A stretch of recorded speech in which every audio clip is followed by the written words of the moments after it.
What happens to your body? If you eat 300 grams of protein every day for years, you are probably already eating more protein than you ever have in your life. You hit your targets, you plan your meals around it, you track it. And the fitness world has told you consistently that more protein means more muscle, faster recovery, a leaner body, and a longer health span.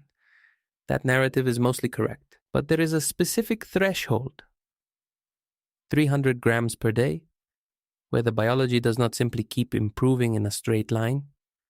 At that threshold, something shifts silently inside your liver, your kidneys, your gut microbiome, and your hormonal signaling that almost nobody in the mainstream protein conversation ever addresses, not because the research does not exist, but because the supplement industry and the fitness media complex are financially motivated to tell you that more is always better. They are not lying about the benefits, they are simply not telling you about the ceiling. And that ceiling, if you are over 45 and have been pushing protein aggressively for years, is producing effects in your body right now that will not show up on a scale or a physique photo, but will absolutely show up on a metabolic panel and a cardiovascular risk assessment in 5 to 10 years, if the trajectory continues uncorrected. This is not an argument against high protein intake. By the end of this video, I will hand you a protocol, 3 specific adjustments, each with exact numbers in grams and timing windows, that tells you precisely how much protein your biology actually requires to build muscle, preserve lean mass after 50, and optimize longevity markers simultaneously. The number is not what the bodybuilding community tells you. It is not what your gym's nutrition coach put in your plan. And the mechanism that determines why the number is what it is has been documented in peer-reviewed nephrology and hepatology research for over a decade. You just have not been shown it. The invisible villain in this story is not protein itself. Protein is not the enemy. The invisible villain is a metabolic pathway called mTOR, mechanistic target of rapamycin. Before you skip past because you have heard mTOR mentioned in a podcast before, let me tell you what most explanations deliberately leave out, because the part they leave out is the part that matters most for anyone who has been high protein for years. mTOR is your body's master growth switch. When it is activated, your cells build. They construct new proteins, they expand, they replicate. That is the mechanism behind every muscle gain you have ever made from a high-protein diet. mTOR activation is not pathological. You need it. But mTOR has a second function that the supplement industry almost never discusses. When it is chronically activated, not occasionally, not in pulses, but continuously, day after day, year after year, it silently suppresses the cellular cleaning mechanism your body depends on to prevent the accumulation of damaged proteins and malfunctioning cellular components that drive cancer progression, neurodegenerative disease, and accelerated cardiovascular aging. That cleaning mechanism is called autophagy. You may have heard of it because Yoshinori Osumi received the Nobel Prize in Physiology or Medicine in 2016 specifically for mapping how autophagy works at the molecular level. What his research confirmed is that mTOR activation and autophagy operate in a direct seesaw relationship. When mTOR is up, autophagy is down. When mTOR is persistently, chronically elevated from years of hitting 300 grams of protein daily, the cleaning crew inside your cells is essentially never allowed to clock in. And in people over 50 whose baseline autophagy is already declining as a function of age documented, in research from the Buck Institute for Research on Aging, this suppression does not simply pause a nice-to-have biological process. It accelerates cellular deterioration in a way that compounds silently until the damage becomes clinically visible. Here is what nobody shows you at the start of a high-protein protocol. Your body does not experience protein intake as a uniform signal. It experiences it as a sequence of molecular events driven by specific amino acids, specifically leucine, which is the most potent known activator of mTOR among all the amino acids in the food supply. A 2018 review published in the Journal of Nutrition by Norton and Lehman at the University of Illinois quantified the leucine threshold for maximum mTOR activation in human muscle tissue at approximately 2 to 3 grams per meal. A standard chicken breast contains roughly 2.5 grams of leucine. A scoop of whey protein contains between 2 and 3 grams. The practical implication is this. You reach full mTOR activation at a leucine dose that is present in a single moderate protein meal. Every gram of protein beyond that threshold in the same meal does not produce additional mTOR activation. It produces additional nitrogen load. And nitrogen load is where the story gets uncomfortable for anyone who has been high protein for years without tracking what is happening inside their kidneys. Protein metabolism produces ammonia as a byproduct. Your liver converts ammonia into urea through a metabolic pathway called the urea cycle. Your kidneys then filter that urea out of the blood and excrete it through urine. This system works efficiently within a normal protein range. When protein intake scales to 300 grams per day, a level that has become genuinely common in the serious fitness community, particularly among men over 40 trying to maximize muscle preservation, the nitrogen load on the urea cycle increases proportionally. A 2020 study published in the American Journal of Clinical Nutrition by DeVries and colleagues at McMaster University examined biomarkers of renal stress in resistance-trained adults consuming protein at approximately 2.5 grams per kilogram of body weight per day, a level consistent with 300 grams daily in a 120 kilogram individual. The study found measurable increases in cystatin C, a sensitive marker of glomerular filtration rate decline, in participants who maintained that intake level for more than 12 consecutive weeks. Cystatin C is not a standard marker on most fitness-oriented blood panels. Most people eating 300 grams of protein daily have never had it measured, but it is arguably the earliest available signal that renal filtration is under sustained stress, preceding creatinine elevation by months in the decline trajectory. This is not a fringe concern for people with pre-existing kidney disease. The McMaster data involved healthy, trained adults. That finding matters, and almost nobody in the protein optimization community mentions it, because the conversation in fitness media is overwhelmingly funded by protein supplement manufacturers whose entire business model depends on you believing that the upper limit for safe daily protein intake is wherever your current consumption sits or slightly above it. The same pattern exists in the mainstream medical community, but for a different reason. Most physicians are trained to address renal dysfunction after it presents clinically, not to monitor the subclinical trajectory in trained athletes who are silently accumulating nitrogen stress across years of aggressive supplementation. The gap between what the peer-reviewed nephrology literature documents and what the average high-protein fitness enthusiast has ever been told is not a small gap. It is the kind of gap that produces outcomes nobody warned them to expect. There is a second mechanism running alongside the renal pathway, and this one is specifically dangerous for anyone over 50 who has been told by their physician that their cardiovascular risk markers are normal. Chronic high-protein intake at the 300-gram level produces a measurable increase in a metabolite called trimethylamine N-oxide, commonly called TMAO. TMAO is produced when gut bacteria metabolize specific compounds found in animal protein, particularly choline and carnitine, and the liver converts the resulting trimethylamine into its oxidized form. Research published in the New England Journal of Medicine in 2013 by Stanley Heisen and colleagues at the Cleveland Clinic identified elevated TMAO as an independent predictor of cardiovascular risk, associated with increased platelet aggregation and accelerated atherosclerosis progression. A 2019 follow-up study by the same research group, published in the European Heart Journal, found that dietary patterns consistently high in animal protein produced the most sustained TMAO elevation of any dietary variable examined, with individuals in the highest TMAO quartile showing a threefold increase in major adverse cardiac events compared to the lowest quartile over a 5-year follow-up period. 300 grams of animal-sourced protein per day for years produces exactly the dietary pattern the Cleveland Clinic research identified as the highest risk profile. And the fitness community does not talk about TMAO. Not because the research is new in us. The New England Journal of Medicine paper has over 4,000 citations, but because it requires the people selling you protein powder to complicate a message they have spent decades simplifying into a number you are supposed to hit.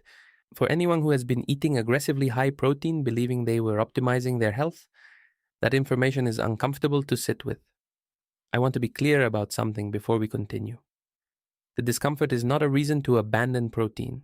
It is a reason to understand what the biology actually requires, as opposed to what the supplement industry and gym culture have taught you to chase. Because those are not the same number. And by the time I give you the protocol at the end of this video, the distinction will make complete biological sense. not because I am telling you to reduce protein, but because I am going to show you mechanistically what happens to your muscle synthesis rates, your renal stress markers, and your cardiovascular risk profile when you shift from 300 grams to a number your specific biology can actually use. The efficiency argument is not about doing less. It is about doing what the research actually shows produces the best outcome across the longest timeline. That distinction is what separates a protocol from a trend. Let me take you inside the gut now, because the third mechanism running alongside mTOR dysregulation and TMAO elevation is the one that the mainstream protein conversation is the least equipped to discuss and the most motivated to ignore. Your gut microbiome is not a wellness trend. It is a metabolic organ. The roughly 38 trillion bacteria residing in your large intestine perform enzymatic functions your own cells cannot replicate, produce signaling molecules that communicate directly with your brain and your immune system, and regulate the inflammatory tone of your entire body through the short-chain fatty acids they manufacture from fiber fermentation. The composition of that microbial community is not fixed. It shifts in response to what you consistently feed it.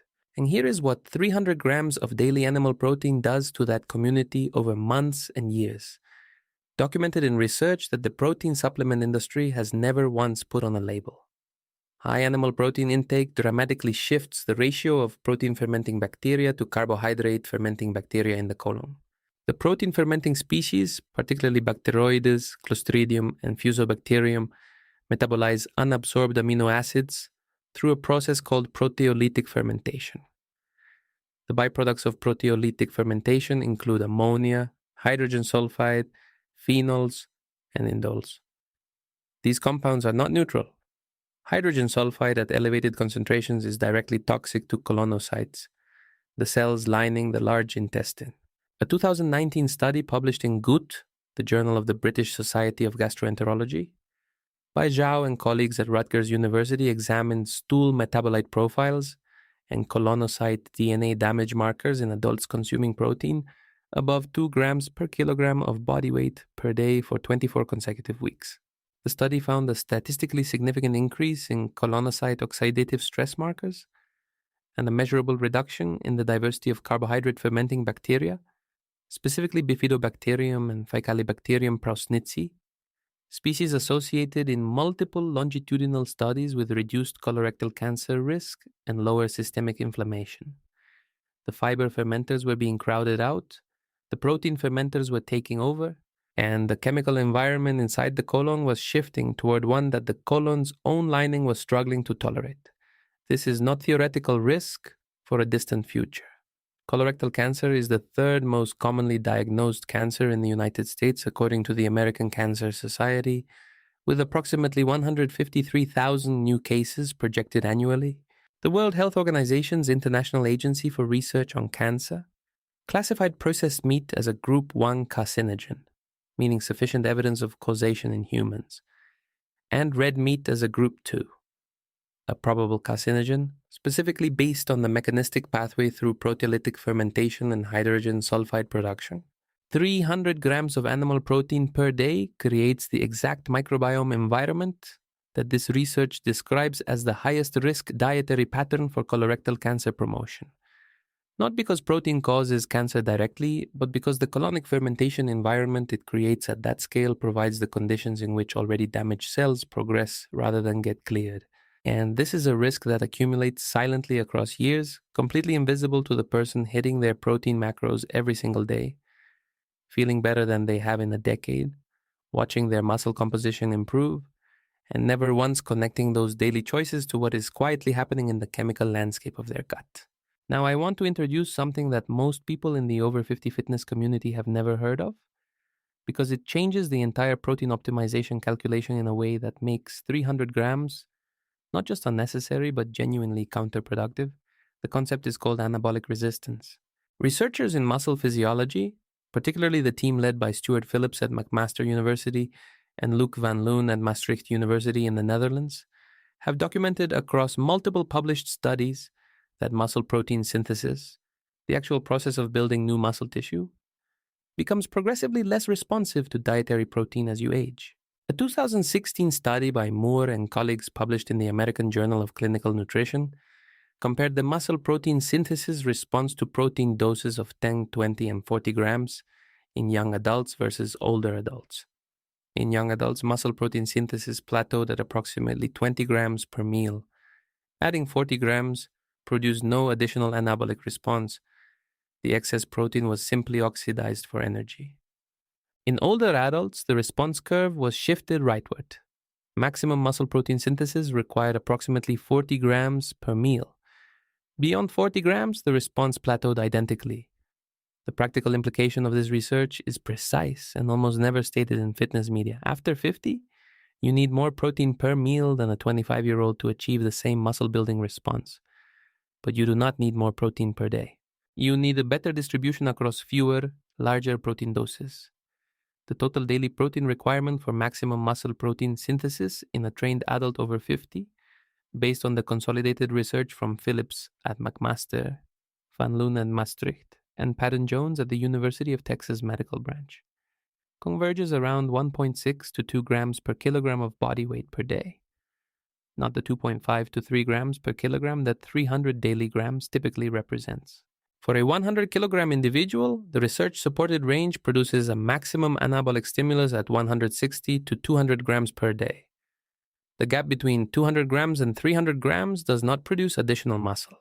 It produces additional urea, additional TMAO, additional proteolytic fermentation, additional mTOR activation that suppresses autophagy, and additional cystatin C elevation indicating renal stress. 100 grams of daily protein is being pushed through your metabolism for a biological return of zero, additional muscle synthesis, and a cost that compounds across years of sustained exposure. Here is the part that I need to say carefully because it requires intellectual honesty on my part. I spent 3 years eating above 250 grams of protein daily. I tracked it obsessively. My lean mass was the best it had been in 2 decades. My strength was improving. My blood work, the standard panel my physician ordered, looked acceptable. Everything the fitness culture told me to monitor was pointing in the right direction.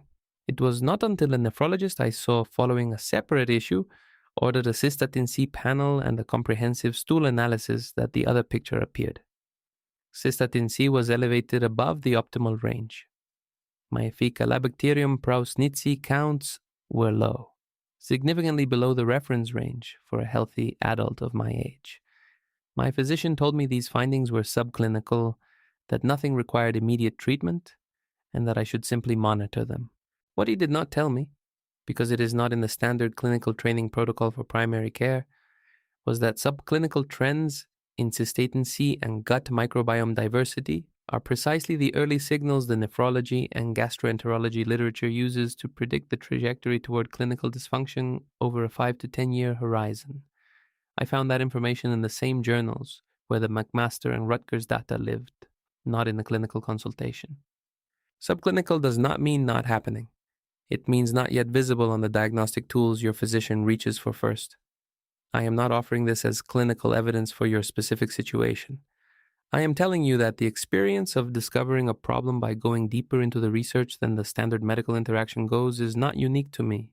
It is the consistent pattern for anyone in the high-performance fitness community who pursues the same level of tracking on internal metabolic markers that they apply to their body composition. And the internal markers are telling a different story than the scale. The mainstream fitness media is not going to tell you this, and the mechanism behind why is worth being specific about. The protein supplement category in the United States generates approximately $21 billion in annual revenue according to market research from Grandview Research, with projections exceeding $32 billion by 2030. The business model depends on a simple message: more protein, more muscle. That message is true up to a specific threshold that the industry's own sponsored research consistently defines as higher than independent peer-reviewed research would support. The studies most frequently cited on protein powder websites and fitness influencer content are studies conducted at protein intakes of 1.6 to 2 grams per kilogram of body weight per day, being compared to protein intakes below 1 gram per kilogram per day. The conclusion that high protein outperforms low protein is accurate. The implication the industry draws from it, that you should therefore maximize your protein intake as high as practically achievable, is a logical leap the research does not support. None of the independent dose-response studies on protein and muscle synthesis in trained adults shows a meaningful benefit above 2 grams per kilogram per day for muscle protein synthesis outcomes. None. The data simply is not there. What is there is the McMaster cystatin C data, the Rutgers colonocyte oxidative stress data, the Cleveland Clinic TMAO cardiovascular data, and the mTOR autophagy suppression data that Nobel Prize-level research on cellular biology has documented in precise mechanistic detail. That body of evidence sits in peer-reviewed journals. It is not hidden. It is simply not in the financial interest of a $32 billion industry to put it in front of you. The physicians who might surface it are operating in a healthcare system that rewards treating disease, not the kind of proactive metabolic monitoring that would catch the trajectory before it becomes clinical. And the people most at risk from this information gap are exactly the ones most motivated to ignore it because their body composition has never looked better. And the cognitive dissonance of believing that something producing visible results is simultaneously producing invisible harm is one of the hardest biological realities the human brain is wired to accept. So where does that leave you? If 300 grams is too high and the research-supported ceiling for maximum muscle protein synthesis sits between 160 and 200 grams per day depending on your body weight, the question becomes not just how much to eat, but how to structure it so that every gram you consume produces the maximum anabolic return while the biological cost, renal load, TMAO production, mTOR chronic activation, proteolytic fermentation, stays within a range your body can manage and recover from across decades rather than years. That is a different question than the one most protein content asks. And the answer requires understanding one more mechanism that almost nobody in the fitness space explains correctly. Muscle protein synthesis is not a continuous process, it is a pulsatile one. Your muscles do not build continuously across the day in proportion to the total protein you consume. They build in discrete windows, triggered by sufficient leucine hitting the bloodstream at sufficient concentration to activate mTOR above the threshold required for new protein construction. Research by Churchward Venn and colleagues at McMaster University, published in the Journal of Physiology in 2012, mapped this pulsatil response and identified that the mTOR signal for muscle protein synthesis rises sharply after a protein dose containing approximately 2 to 3 grams of leucine, stays elevated for roughly 90 to 120 minutes, and then returns to baseline regardless of whether additional protein is consumed during that window. Your muscle is not continuously absorbing and incorporating protein. It opens a construction window, builds for 90 to 120 minutes, closes the window, and requires a refractory period of approximately 3 to 4 hours before the next sufficient leucine signal will trigger another full construction response. This is why protein distribution across the day matters as much as total daily protein, and it is why the bodybuilding practice of consuming protein every 2 to 3 hours, 6 to 8 meals per day, each with 30 to 50 grams, is not only unnecessary for maximizing muscle protein synthesis, but is actively counterproductive from an autophagy and mTOR perspective because it maintains mTOR in a near continuously activated state from morning to night, never allowing the refractory period during which autophagy can run at meaningful capacity. The cleaning crew cannot work a single shift if a new delivery arrives before the last one is processed. Here is the protocol. I am calling it the PACE protocol, and it has 3 components, each with specific numbers. The P stands for protein per meal target. Research from Phillips at McMaster and Patton Jones at the University of Texas Medical Branch converges on a per meal protein target of 35 to 45 grams for adults over 50 to maximally stimulate muscle protein synthesis at each eating occasion. Below 35 grams, older adults with anabolic resistance may not reach the leucine threshold required for full mTOR activation in muscle tissue.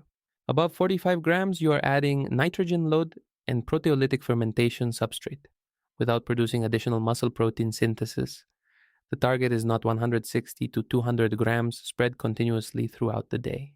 The target is 35 to 45 grams per meal across 4 eating occasions, producing a daily total between 140 and 180 grams, maximizing each construction window while allowing full mTOR refractory periods between them. Each meal should be separated by a minimum of 4 hours, not the 2 to 3 hour spacing that protein timing culture promotes. 4 hours allows the mTOR signal to fall, the autophagy window to partially open between meals, and the next leucine dose to trigger a fresh, full anabolic response rather than a blunted response in a system that never fully reset. The A stands for autophagy anchor, one daily fasting window of at least 14 hours, from the last meal of the day to the first protein meal the following morning, is the minimum duration required to allow autophagy to operate at meaningful capacity, according to the same research from Ohsumi's pathway that confirmed fasting-induced autophagy requires genuine mTOR suppression for at least 12 to 14 consecutive hours. For most people eating their last meal at 7 or 8 in the evening, a 14-hour anchor means a first meal no earlier than 9 or 10 the following morning. This is not intermittent fasting as a separate protocol.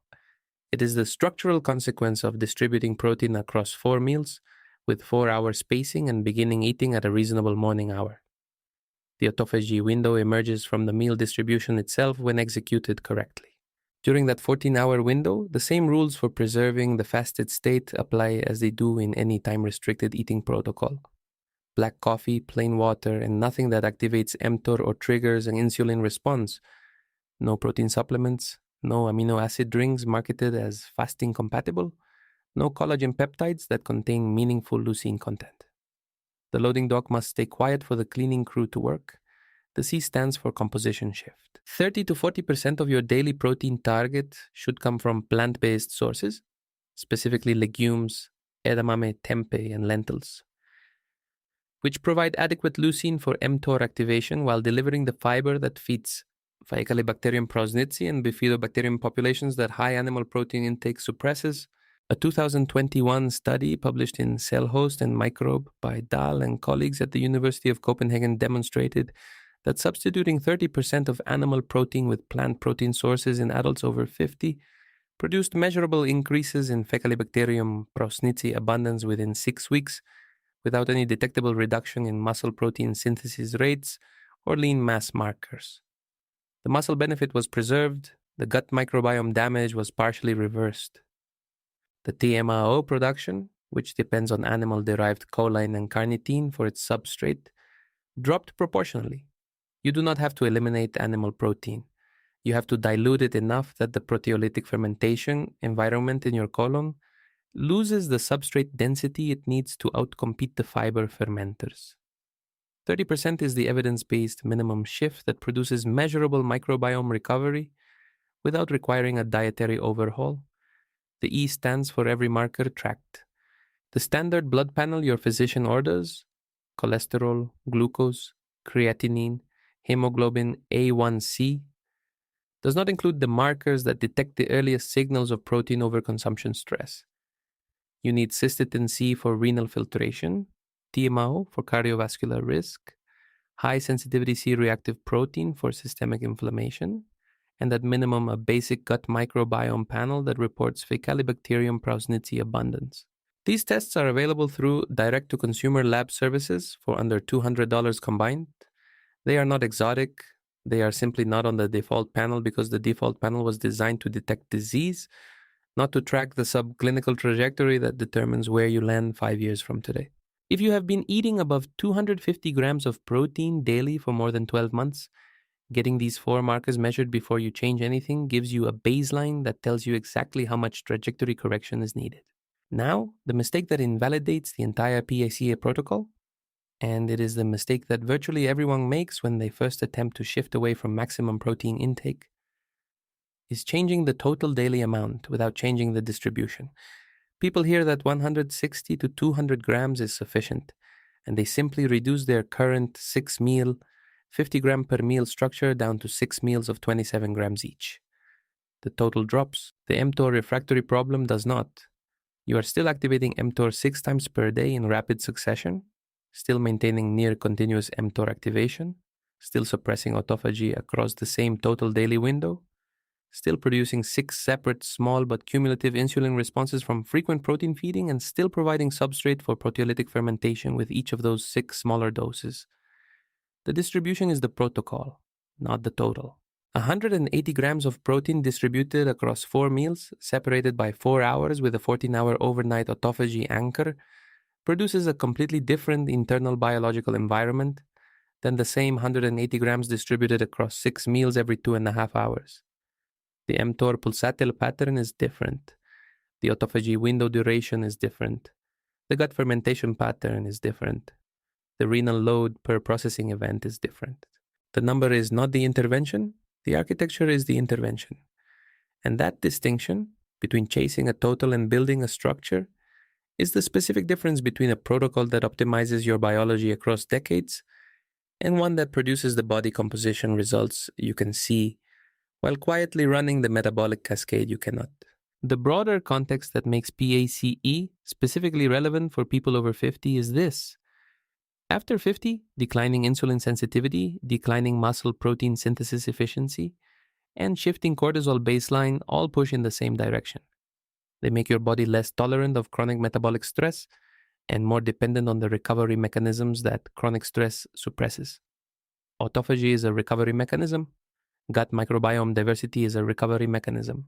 Renal filtration capacity is a recovery mechanism. The aggressive protein protocols designed for the 30-year-old physique athlete demographic are being applied to a biology progressively less equipped to absorb the downstream costs. That is not pessimistic, it is precise. And precision is what separates a protocol that produces results for a year from one that produces results for the next 20. If you're going to start adjusting your protein distribution this week using PAK, you comment the word PACE below so I can see who is actually implementing this.